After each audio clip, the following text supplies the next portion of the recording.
understanding when to harvest your strawberries is a very important factor. So Mark, can you, with the crop that we have here, demonstrate to us the appropriate stage to harvest and sort of those cultivar differences that you have to be careful of?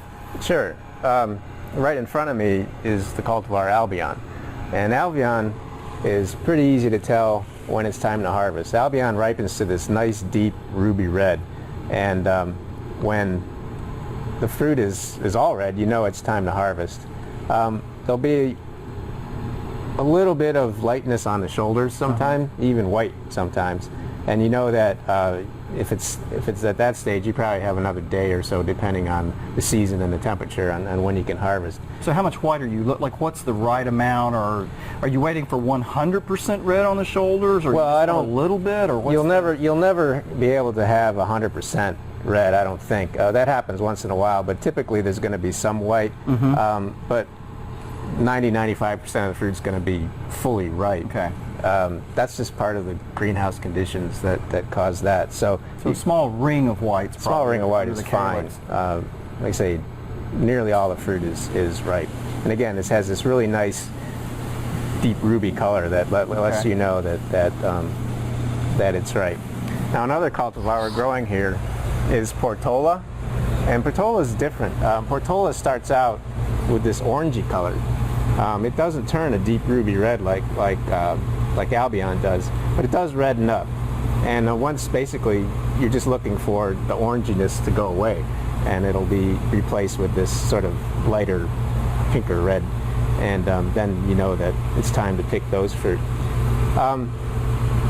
Some cultivars allow you to leave the fruit on the plant a little bit longer, and you can achieve a greater ripeness level, and therefore more bricks, higher sugar, things like that. Some cultivars, got to pick them right now. Okay. So across all cultivars, your general rule of thumb is full coloring around the berry, reddening all around the berry, red color? So we're visually seeing, does the fruit look right? And depending on the cultivar, you're going to know what does that look like. And again, with Albie On, it's just this deep ruby red covering most of the fruit. And then with other cultivars, it's going to be a different coloration. So when you're harvesting, for someone that we know the stage now, are there any sort of recommendations that you have as far as how to harvest, how to handle, what to do with those berries, when you're going out to do that?